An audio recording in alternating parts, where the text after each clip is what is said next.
Gail. Thank you sa lahat. God bless you. Love you. Hi ma'am. Hi ma'am Gail. Gusto lang po mag-thank you sa inyo. Thank you for everything. Thank you for teaching me. Thank you for tolerating me.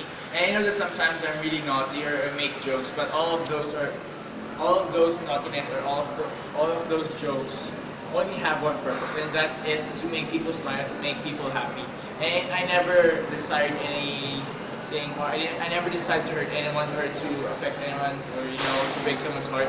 So ma'am, thank you for teaching me the values that I will be needing in my future, especially for my future job or for my future course. And I hope you continue to be the very awesome person you are. Gail, maraming salamat po sa lahat-lahat. Kahit po nagiging makulit kami, parang hinahabaan niyo pa rin kayo pasensya sa amin. Maraming salamat. Hi Ma'am Gail, maraming salamat po sa lahat. Sana po hindi po kami kakalimutan ng Rutherford. At Ma'am Gail, mag-miss naman kayo. Hi, Ma'am Gail. So yun, I'm not gonna be your teacher now, it's so sad. But anyways, thank you so much for all the things you have taught me and my classmates. And yeah, thank you for everything, basically. So I wish you all the best with your following teaching years, Ma'am Gail. And I hope that you won't forget us. I love you and I'll miss you. Bye! Hi, Ma'am Gail.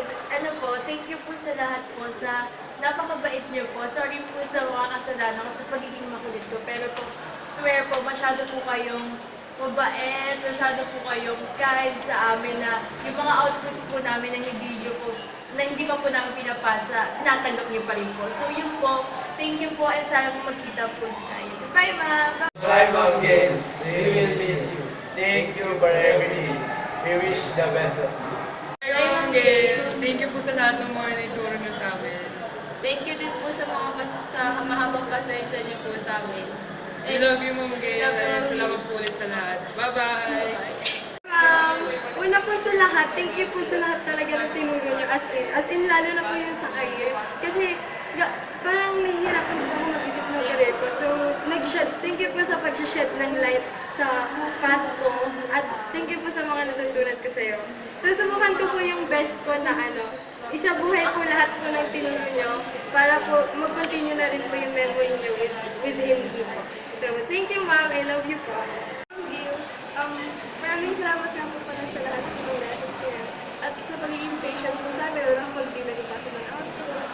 May miss po namin kayo at alamin po yung mga energizers, sa mga masayang memories at may miss na po namin kayo. At maraming salamat po sa lahat. I love you. Thank you sa lahat ng mga efforts or yung halimbawa nga po yung pagpapaalala sa amin yung mga kulang namin. Tsaka thank you rin po sa lahat sa pagiging mabait na teacher. At sorry din po kung minsan makulit po kami. Hindi po kami nagpapasa sa time. So yun, thank you po and God bless po. Hi, Ma'am Gail. Thanks for being my teacher for 2 years. Sa pagiging teacher niyo po, madami po akong natutunan sa inyo. Madami po akong values, lessons, and of course, jokes na natutunan ko sa inyo. And I want to thank you so very greatly sa lahat po ng lessons na in-impart niyo po sa akin. And I hope na as I go through the years, na maalala ko po lahat ng lessons at hindi niyo po kami makalimutan. Thank you, Ma'am Gail. Hi, Ma'am Gail!